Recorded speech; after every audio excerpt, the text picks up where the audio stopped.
Aïe aïe aïe les amis, la boulette. Ah là là, la boulette pour le FC Barcelone. Déjà qu'on a une équipe les amis qui est totalement déstabilisée en ce moment par le manque de jeu, la pauvreté tactique, le manque aussi bien sûr de réussite, le fait qu'ils n'arrêtent pas de trébucher, de subir des remontadas, qu'actuellement Valverde est menacé dès janvier ou dès le mois de juin à cause du coup de Xavi Hernandez qui prendra son poste dès le mois de juin. C'est compliqué déjà en interne aussi pour prendre des décisions, pour savoir aussi comment gérer le mercato, les différentes préparations, savoir aussi l'impact qui est actuellement dans l'effectif et le manque de motivation pour remporter des matchs et tout ça. C'est très compliqué de tous les côtés FC Barcelone.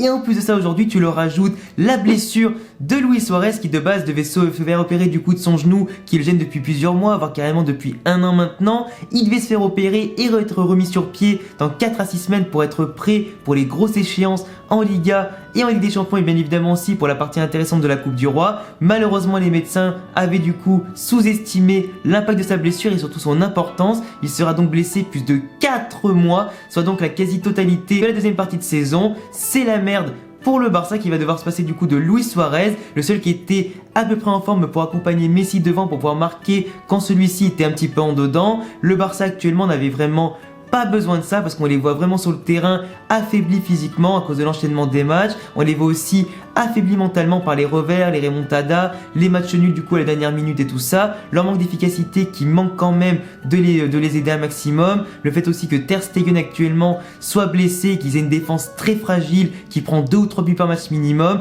Tout ça ne les aide pas. On a donc les amis un Barça qui est chamboulé cette saison. Ça annonce vraiment une avalanche de catastrophes entre du coup le départ de Valverde, le manque aussi de résultats malgré qu'il soit toujours premier ex-aequo en Liga pour le moment et en course bien évidemment en Champions League. Les amis, en tout cas, les soucis, sachez que ça n'arrive jamais seul. C'est un signe, à mon avis, que le Barça, physiquement et mentalement, est éreinté. Toutes les mauvaises nouvelles avancent du coup à petits pas. Ça fragilise largement le Barça depuis le début de la saison. Là, je pense vraiment, les amis, vous avez déjà prévenu dans la dernière vidéo sur l'arrivée de Xavi potentielle en janvier ou en juin, que cette saison, les amis, le Barça va s'écrouler d'ici février, voire le mois de mars. Après, vous le savez, les amis, je suis supporter du Real Madrid, je m'en cache pas, vous voyez sur ma bannière et sur mon avatar de la chaîne foot. C'est quand même certes une bonne nouvelle pour le Real Madrid, mais moi, je préfère quand même affronter le Barça au maximum. Et quand t'es fan de football, forcément, certes, Suarez, c'est pas le mec le plus attachant, c'est pas le footballeur que t'aimes le plus, mais c'est quand même l'un des meilleurs numéro 9 avec Benzema, Lewandowski et Firmino. Donc forcément, ce mec-là, tu le respectes, t'es quand même content quand il joue au foot, qu'il apporte aussi forcément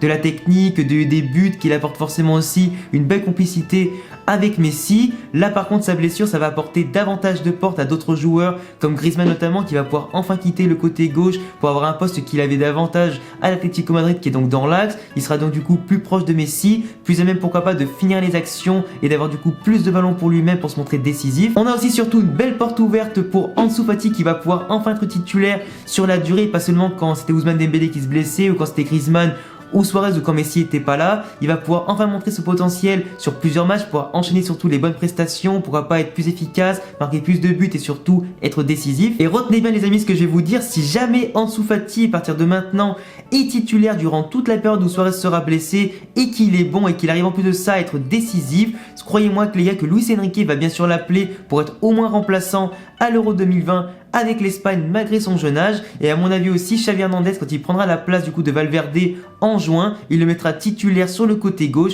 dès l'année prochaine ou du moins il le fera jouer très régulièrement. Du côté aussi de Bartomeu du coup le président, du côté de Oscar Gros du coup le directeur général et aussi forcément Davida le secrétaire général et toute la sphère sportive, on a beaucoup d'interrogations. Est-ce qu'on doit signer un autre numéro 9 tant que Suarez se rétablisse pour la fin de saison, sachant que quand il va manquer 4 mois il va aussi manquer beaucoup de rythme, donc on peut être sûr maintenant que Suarez est blessé quasiment out toute la saison ou du moins il sera pas très utile pour les derniers matchs de Liga contre les relégables et tout ça. On a quand même du coup cette fois-ci beaucoup d'inquiétudes du côté du Barça. Signer un 9 ou pas, refaire un coup à la Kevin Prince Boateng ou pas, ça reste quand même beaucoup de débats. Du coup on se pose beaucoup de questions en interne du côté du Barça, il y a beaucoup de noms les amis qui circulent. Timo Werner du côté de Leipzig, on a aussi pourquoi pas Olivier Giroud qui pourtant est annoncé du côté d'Inter Milan actuellement. Oui Giroud, j'ai bien rigolé quand j'ai lu cette nouvelle, mais apparemment le Barça serait quand même intéressé par son profil et du coup le fait de l'avoir que 4 mois. Pourquoi pas aussi récupérer Fernando Llorente. J'ai vu aussi Lautaro Martinez, mais Lautaro Martinez on sait tous que par son prix, l'importance qu'il a à l'Inter Milan pour l'instant,